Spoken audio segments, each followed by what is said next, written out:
Our next guest has been called the advisor behind the advisors. So he must know about things.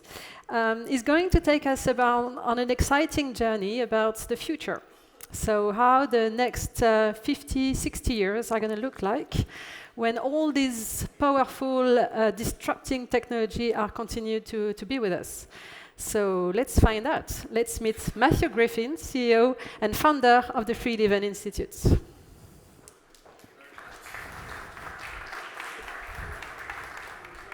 how was lunch? Was it good? Yeah, excellent. Stuffed, fed, all that sort of stuff, ready to go to sleep in your chairs? So you've got about half an hour, basically, you can go to sleep for before the next guy after me gets really grumpy if people are sleeping, apparently.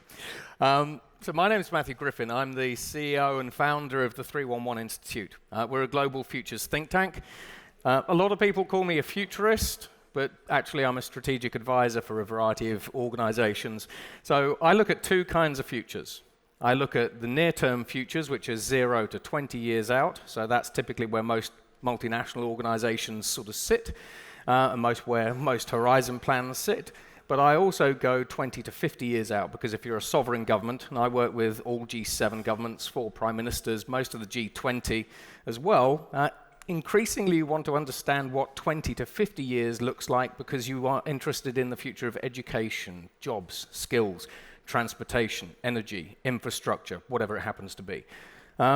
So I work with a whole variety of different organizations across the whole sector. We talk about the future of transportation, basically with companies like Airbus, BMW, Volkswagen, basically with companies like Centrica, for example. Increasingly, when we have a look at the rise of renewable energies, which is a different conversation, we increasingly see a way for solar to get to 80% efficiency. If you think the solar panels on your roofs today are about 17% efficient, silicon can get to about 27 to 30% efficiency, Perscovite solar panels to 32% efficiency. Weird story, if you use genetically engineered bacteria, you get to 50% solar efficiency, and if you start using a weird technology that's helping us cure paralysis and create terahertz computer chips, you get to 80%. Because you can recapture the heat in a solar panel and feed that back in. Organizations like Dentons, so Dentons are creating robo-lawyers, basically they're automating their paralegal teams, basically KPMG, artificial intelligence with Microsoft, and then with organizations like kind of Sky, Netflix, Disney, all these kinds of guys, increasingly we're getting to the point with creative machines over about the next 10 years where you can conceivably push a magic green artificial intelligence button and create a Marvel blockbuster instantly. That's another different conversation. So some of the things I'm going to talk about basically are going to be in this codex. You can go to the website, it's 311institute.com, because what I'm going to show you basically is just the tiniest sliver of the future. But I've picked out some of the things I thought you might be interested in. So in here, there are over 180 exponential technologies, all nicely explained for you. So when you all sort of walked into the building, this wasn't in the original presentation deck that I sent through, but I thought, hey, why not? We're talking about the future. This is the world's first free-to-air, 3D living hologram. And it's using lasers a little bit similar to the ones outside. There's no augmented reality, there's no glass, there's no gimmicks. This is the bona fide granddaddy, basically, of the Blade Runner sort of esque big holographic billboards that you see. This is done using femto lasers. Now, if I went back to 2010, while this is a backdrop, if I went back to 2010 and I said to, for example, the automotive manufacturers, and I said, I think that in 2017-ish, you are all going to be producing self-driving cars. You're not going to sell cars. You're going to be spending hundreds of billions of dollars basically buying electric batteries and snaffling up cobalt and all this kind of stuff. Do you think basically I would have lasted in the boardroom? Or do you think I'd have been kicked out? Exactly. Things are changing quickly. And yet here we are in 2019, every single car manufacturer has a self-driving car program. We're generally a category 4. All of them are investing heavily in EVs, et cetera, et cetera. We have governments like India, the UK. We also have China coming through, France, Germany, basically who are starting to ban the sale of combustion engines from 2030 to 2040-ish, depending on the government. So lots are changing. And that's just one industry. That's one global industry. Now, consider this. How many of you, if I asked you today, how many of you feel, however you feel it, that the pace of change has accelerated over the past 10 years? How many of you think that today we're moving faster than we did 10 years ago? Hands up. Okay, in the interest of fairness, that's most of you. In the interest of fairness, does anyone think we're moving slower? No. If we fast forward another 10 years, do you think that in 10 years' time, and I ask that question, do you think we're going to be moving in faster in 10 years' time or slower? Hands up for faster. Hands up for slower. I want your job. What's your job? Are you retiring? I'll send my CV through soon. That's it. Yeah. So if everything is accelerating, then on the one hand, is your 10-year business plan actually a 7-year business plan? Is your 5-year business plan really a 3-year business plan?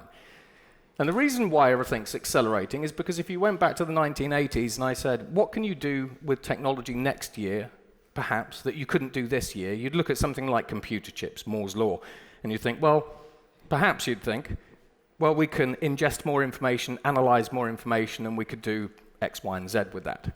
Today, I'm coming into your business, and on the one hand, I'm going to use loads of buzzwords. I'm going to say, are you moving to the cloud? And you'll sort of go, yeah, got a project. Are you digitizing your business? And you'll sort of go, yeah. And they'll say, okay, well, are you preparing for 5G? 5G is transformative across a variety of different sectors, everything from transportation to manufacturing again. And you sort of go, might have a point of view. Do you have any artificial intelligence projects on the go? Yes, we do. This year's AI or last year's AI? Because AI is accelerating like a runaway train. Are you using or thinking about using augmented reality, blockchain? Oh, by the way, have you started testing any quantum algorithms, basically for quantum computers that are kind of emerging now, but 2025 will start being more commercially available? Robotics, whether it's RPA or actual robotics, and you're doing something with virtual reality. At this point, you're starting to get to the point as a business where you're just saying there's too much to go on. We've got too many different projects running. There's too much changing. The complexities of all this is also increasing as well. In addition to that, as more of us basically become connected, so for example, at the moment we're throwing satellites up like crazy, as more people on the planet basically get connected, it took 75 years for the telephone to reach 50 million users. You'll have seen this type of chart before. It took 19 days for Pokemon Go to hit 50 million users. Recently, it took Call of Duty 7 days to hit 100 million users.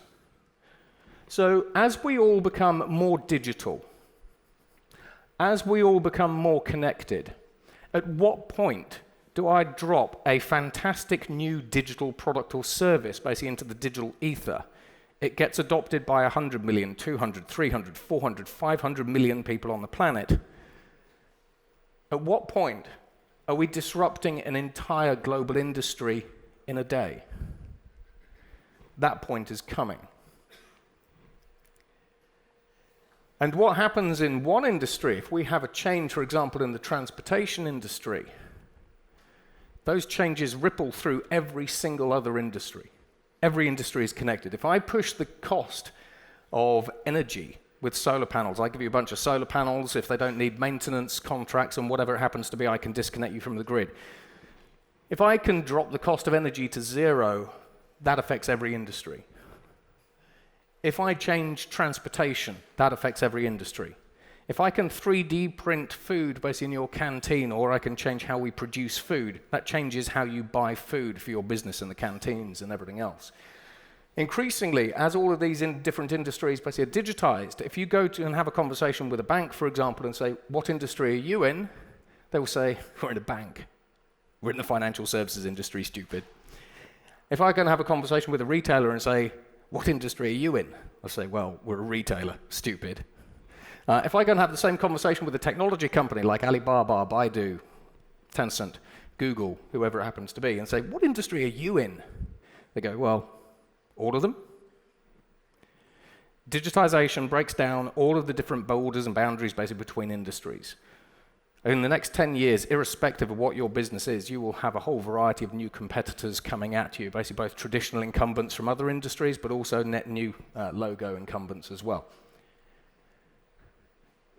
Now, on one of the first slides, basically I sort of showed you, 8 technologies, 5G, robotics, whatever it happened to be. The reason why the pace of change is accelerating isn't because there are just 8 decent technologies. There's over 400 exponential technologies that I track, and I put them onto this starburst. There are 25 general-purpose technologies that are just as powerful as artificial intelligence. That's a different conversation. So how many of you would like to play a little bit of futurist trivia? Yeah? Okay, here we go. Right, so I can't go through this, but this starburst is in the codex, which is why I said in the codex. What we have in here, basically, is we have 180 exponential technologies. Every individual technology has got the opportunity to either disrupt one industry or every industry. Each little dot basically represents when those technologies will start maturing. The dates go from 2020 to 2060. And then each of these individual technologies has got a total addressable market of at least around $500 billion. The technologies on here will transform every single part of your professional and individual lives. So advanced manufacturing. Does someone want to pick a number between 1 and 10? 8. Molecular assemblers. Okay? A science fiction type technology that last year we managed to create tiny DNA robots and tiny molecular robots. We put them into a production line and got them to produce molecular sized products. So if you have a look here, basically this should start maturing sort of beyond 2060. But nevertheless, if you're British Aerospace, you already want to use these technologies to start growing drones.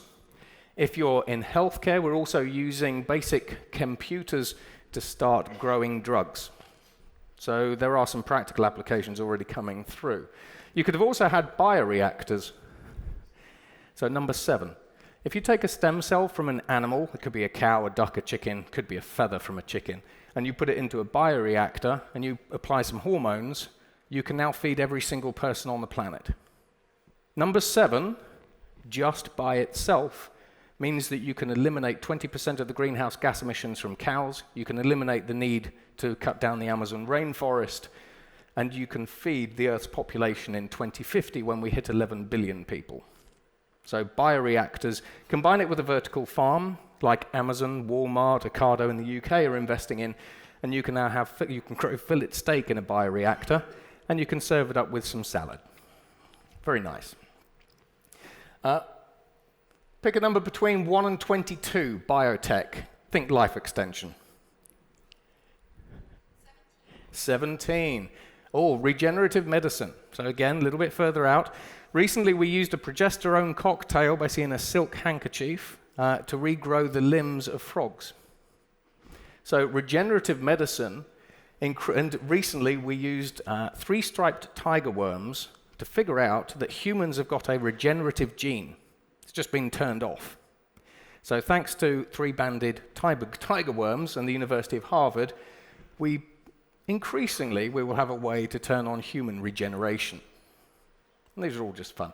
What about a number between 1 and 20? We'll do compute. 1 and 20. 8. IPUs, good choice. Company called GraphCore, which has been invested in by Dell, BMW, and a couple of others. IPUs are the next generation GPUs. They can train artificial intelligence models, particularly machine learning models, 100 times faster than today for about 90% less energy.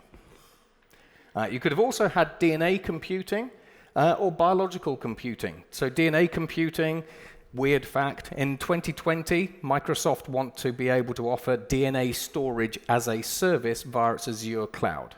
Because increasingly we're getting good at writing information into DNA and reading information from DNA. And then energy, 1 to 20. 11. Nuclear batteries. So if you have a pacemaker today, one of the large problems that you have is you have to take out the lithium-ion battery, even though it's a long-lasting one, basically, and you have to go in for surgery for that. The Russians basically are leading in nuclear batteries. So on the one hand, you can use nuclear batteries to power implanted medical devices. But on the other hand, they are very, very good at powering everything from nuclear submarines all the way through to interstellar spacecraft. You could have also had structural batteries.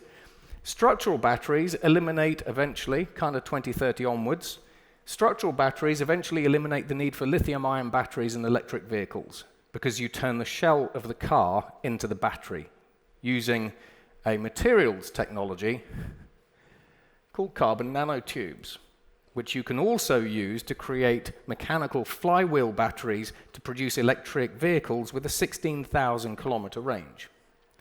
And we go round and round and round. Security, 1 to 13. Pick a number. What number? 13. Oh, okay. Straight out of the US Department of Defense, telepathic cyber defense. This is actually a thing. So we can start doing this a little bit today, but when you start combining brain-machine interfaces, you can start plugging soldiers, cyber warriors, essentially into the net. So via DARPA, the US Department of Defense is now at the point basically where you can conduct telepathic cyber operations. So you just start, you essentially use an immersive world to start zooming around essentially a city, and you can see what's being attacked, what isn't being attacked basically within your infrastructure, and you can go off, tag team basically with an artificial intelligence buddy, and that artificial intelligence buddy will say there's a threat over there, these are robo-hackers. Robo-hackers are about 100 million times faster than actual humans, and it will then pull up a list and say, if you want to kill this thing, here's a list of options. So that's a weird one. You could also have the Morpheus computing platform. The Morpheus computing platform is a self-coding, self-configuring hardware platform. It's a computer chip that changes its configuration 50 times a millisecond. So if it does get hacked, it's like a Rubik's Cube of a computer. Again, US Department of Defense. And then there's all sorts of things. But anyway, as I say, all of those sort of different technologies are in the codex. And if you can sort of read about them very quickly. But as I say, everything's up for grabs. Bearing in mind, this is half of the technologies that I follow. Interestingly enough, you picked ones basically that are sort of a little bit further out, but there's a lot that are sort of closer in from a timeline perspective. But as we start having a look at the mind of a company in 2040, there's a number. The first thing I'd like to do is introduce you to this character. Last year, China created what is thought to be the world's first artificial intelligence policymaker in their foreign ministry. So what they've done is they've created an artificial intelligence that goes around basically with their ministerial team and advises them on the best negotiations with a particular country. So we know basically that automation is coming. We know that robots, however you want to sort of phrase them, are coming. But I thought this was an interesting one. So, however, as we start using bots and different tools basically to automate different jobs and tasks and everything else, artificial intelligence in 2040, just like today, needs some form of interface. This is Eva from a company called Soul Machines. Eva basically is a high-definition avatar, and they're pretty good. They're being used by companies like Daimler Chrysler for customer support. They're also being used by NatWest in the UK to start selling mortgages. But Eva is different. She has a neural network brain. She's not a machine learning program. If you ask her questions, if you kind of think cognitive computing and everything else, if you ask her questions, she doesn't come back with stock answers. Another weird one, that same type of technology is now being used by 5 CEOs in the Fortune 100 to create immortal digital avatars of themselves. So that when they die, those avatars can advise the boards. And the boards can say, we're thinking about buying a company, Brian. What do you think? And Brian can go, well, based on my wealth of experience, as you know, I had a fracas basically with the CEO of that particular company, and I just don't like them. But, here's my opinion. So there are 5 CEOs that are trying to immortalize themselves. using these technologies. And again, if you have, on the one hand, when you have a look at privacy, if there's enough information out there about yourselves, increasingly you'll be able to combine a profile. Facebook already build profiles of yourselves, and in many cases, those profiles are probably better than what your partners know about you. So on the one hand, basically, you can have a digital avatar. Now, on the one hand, Brian could be advising the board of a company, but he could also be a robo-lawyer, and you could just spin him up. And if it's my avatar, I could just sell access to Brian for, what, penny a minute, something like that. From an artificial intelligence perspective, this is why I went earlier, basically using today's artificial intelligence, or using last year's, and you're likely using last year's.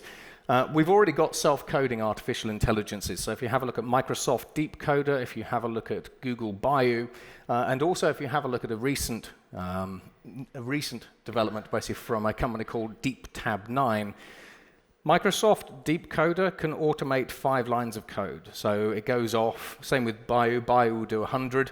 If you want to go off and automate programming, so when we talk about the future of education, if you have children, the world that they're going into is crazy. I've got 2 children, a 5 and a 7-year-old. We continue to teach everyone coding. This is a whole different conversation. So if you have a look at Google Bayou, based in Microsoft DeepCoder, you can use behavioral computing to tell the platform the type of application that you want to build. It will then go off to GitHub, Stack Overflow, scavenge the code, bring it back, compile it. And at the moment, and then say, there's your application, or there's your Java, or whatever it happens to be. Now, at the moment, they're really basic. But remember, we're going to 2040. This stuff basically gets much better, much faster. We've also got self-designing artificial intelligences. Google recently created a self-designing artificial intelligence that created an artificial intelligent machine learning model, basically that was 30% more efficient and effective at what it was designed to do than the human experts had designed. We've got self-evolving AIs. We have about 5 of these now that have broken their programming. So we had Google's artificial intelligence programs that learnt their own language. We had Facebook's AI bots that decided how to collude, or figured out how to collude and create their own language. We also had OpenAI's artificial intelligence programs that learnt how to learn by itself. Zero-day learning. That breakthrough was so good that at the time, the people went to the experts at OpenAI and said, you got them to learn by themselves. That's fantastic, amazing breakthrough, unsupervised learning. How did you do that? And the OpenAI experts went, we don't know. We also have other self-evolving AIs, basically, that not only learnt how to create their own language, they then learnt to encrypt it. Have fun with that, basically, if you're running a load of algorithms, basically, in the future. And then we've got self-replicating ones. Some of Google AIs are now spawning children AIs, because one of the things that we have problems with is we don't have enough data scientists. So why not get an AI to create a new model and create a child AI? You can look all that up, by the way. In addition to that, we also have the rise of fully autonomous companies out of Wall Street and Hong Kong. There are about 15 of these at the moment. And so again, as we start fast-forwarding to 2040, there will be many more fully autonomous companies. How do you compete against those? Communications. Today, only 3.5 billion people on the planet are connected. We're sending 12,000 satellites into low Earth orbit with companies like Qualcomm, Inmarsat, Virgin, SpaceX, Amazon. China are getting in on the game. Over the next 10 years, we'll connect the other 3.5 billion people on the planet. If you're a digital business, this one slide alone doubles your global total addressable market opportunity. And increasingly, as we join everything together, these fully autonomous companies, or hybrid, machine, human companies, whatever we have, will have access to information at the zettascale. In 2040, we will be processing on quantum computers, which are 100 million times faster than anything that we have today. But we'll also start likely processing based on biological and molecular computer platforms. A molecular computer platform uses polymers to store information, for example, and it will collapse a Google hyperscale data center down to the size of that chair. Again, you can thank a whole variety of different companies that are doing that at the moment. And then, if you think about it, basically, if you're connecting lots of different devices together, even today, if you connect a self-driving car or a connected seat or a connected chair, basically, to something in the internet, they can share information. They can share information. You can teach one thing, so you could teach one robot one thing. It'll teach the rest of the fleet. A self-driving car in Japan could experience or see one thing. It will teach the rest of the fleet globally. So are you prepared, basically, for a world, basically, where devices are able to access a hive mind, where they can start teaching each other things? So the hive mind economy. We've also done this same type of hive mind technology experiment, basically, with rats, where we connected two rats, one in New York, one basically down in Sao Paulo, taught the rat, basically in Sao Paulo, basically how to run around a maze, and then hooked it up using a brain-machine interface to the rat in New York, and the rat in New York managed to figure the maze out first go. So this stuff starts with machines. Machine evolution is very, very fast, but if you don't think basically that you're going to be upgraded as humans, on the one hand, that's what education is for. On the other hand, there's lots of weirdness coming basically to the human genome.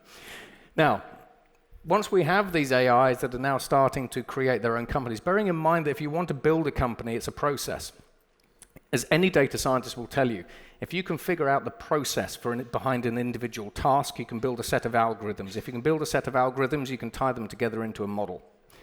So once we have artificial intelligences that are able to figure out what's the customer's need, what product do I need to make or build basically to service that need, what price points should I sell it at, how do I market it, how do I operate and scale, you then end up basically with fully autonomous entities. In addition to that, if you have a look at the European Union at the moment is kind of having a little bit of a bun fight over whether or not you give robots basically human rights. It's actually a thing.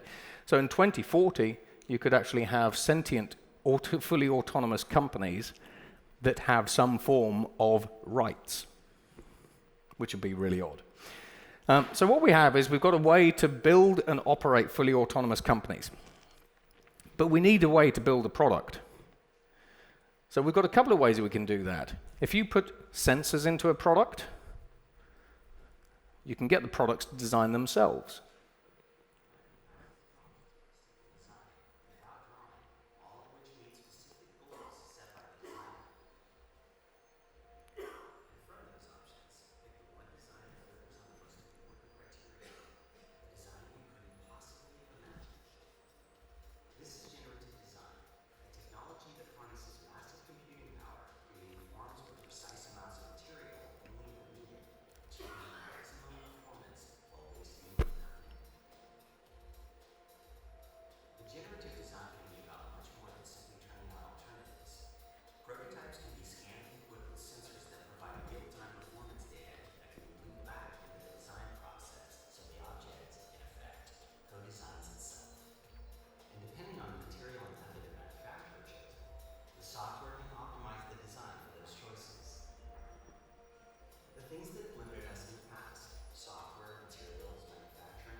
So when we talk about creative machines, machines that can create art, and for those of you that are going to the Louvre later, a recent piece of artificial intelligence art was sold for $432,000. So that might be hanging next to the Mona Lisa in the future. Analysts always said that either, on the one hand, you can't create creative machines, and you can't create machines that innovate. Creativity and innovation is a process. So today, these creative machines are able to do iterative innovation. So you digitize a product, a hardware product. Basically, you put that into a virtual world or just a simulator. You then apply some other technologies and you say to it, for example, with the drone, create me a lightweight, durable drone, and the system will run thousands of simulations a second to come up with drone number version 2. You start combining these different technologies here, artificial intelligence and compute, which are only going to accelerate, with materials and advanced manufacturing, and you now basically get a different type of robot. So you now have, and you now start getting to the point basically where you have products packed with sensors that can design themselves and then manufacture themselves. This is from 2 years ago. This is a strain of robotics called evolutionary robotics. What you have is you've got a sausage robot, it's packed with sensors. Think about the principle. Take the sensors, put them into a car, put them into a chair, doesn't matter. In this case, the artificial intelligence behind this particular machine needs to understand what you want the robot to do. We want the robot to move from one side of the room to the other as quickly as possible. That's the mission. It reads sensor data basically from that robot, feeds it into a generative design model. It then iterates thousands and thousands of different versions of the robot to try to come up basically with robot number 2. And the AI is on the computer down there. So we're talking lightweight AIs. These are kind of GANs, if you know those. The AI then sends the new schematic basically to a 3D printer, and the 3D printer prints the robot off.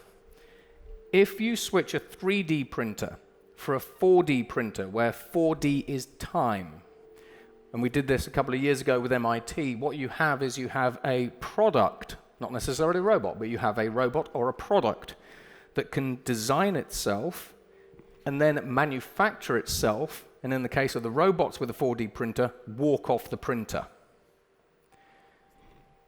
But the real innovation behind all of this is you think that we are moving quickly today. This accelerates product development like you wouldn't believe. In the hardware space. Now, companies basically like Airbus, Amazon, GM, and Under Armour are already using these. Amazon basically is on track to become the world's first fully autonomous retailer, from fashion design, fashion manufacture, to autonomous fulfillment and logistics. Retail is about to be disrupted again. In Under Armour's case, basically they used an artificial intelligence to design a sneaker called the Architect sneaker. So it used to take Under Armour about 18 months to go from product concept to shelf. They got an AI to design a sneaker called the Architect, which you can go online and buy for $300, and it was using 3D printed materials, basically so you could 3D print it in the back of a store. You eliminate inventory, you eliminate Chinese manufacturing, you eliminate global supply chains. Under Armour, Nike, Adidas are all doing this and following suit now. But in Under Armour's case, they cut down the product development of a hardware product basically from 18 months, concept to shelf, to 2 days. However, and we're getting towards the end, what I've done basically with those previous creative machines is if you're in a hardware company, so General Motors, for example, are now starting to design their future cars basically using these types of technologies. They've already dropped 50,000 pounds of weight from their cars, which increases fuel efficiency. What I showed you before accelerates the rate of innovation by about 1,000 to 10,000 fold. This accelerates it by 100 million fold. I will give you examples. Remember, the core technology is simulation.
This accelerates everything. And hopefully the robotic hand will be able to do it in the real world as well. This means like thousands of years of experience that this neural network has had in simulation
So the more realistic the simulated environment that you create is, so for example, does it obey the natural laws of physics, etc., etc., etc., the faster you can train products. Amazon is training Scout, its delivery robot, in virtual worlds.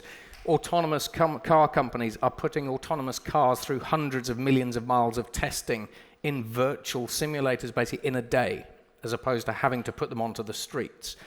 If you start training these, if you start putting artificial intelligences into these simulated environments, they go crazy. So OpenAI recently put an artificial intelligence basically into a simulated environment, just said play hide and seek. At the end of 500 million games, at the end of about a week, that artificial intelligence had learned how to create and use tools. Companies like In Silico Medicine, basically, because again, it's not just robots that can be simulated in these environments. It can be drugs, molecules, whatever it happens to be.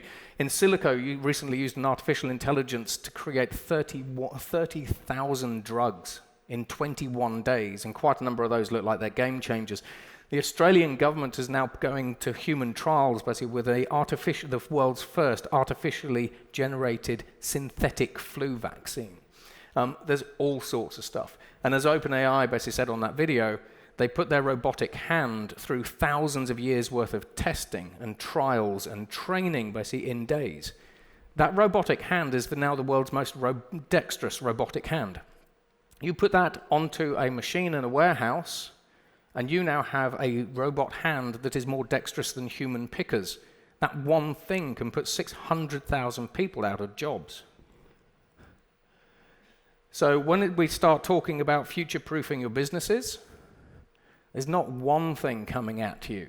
There's not one thing coming at your competitors. There are tens, hundreds, thousands, tens of thousands of things coming at you all. The pace of change, the pace of acceleration, think about some of these technologies put into a greenfield startup that you're going up against. If I'm a greenfield startup and I want to produce a fully autonomous vehicle or an EV or a whatever, what happens basically when I can just get a creative machine to design one and then 3D print it off in the back? What does that do for General Motors or whoever else it happens to be? So get out there, explore. Thank you very much for your time. I hope you liked the little bit of trivia. And I hope you enjoy the rest of the day.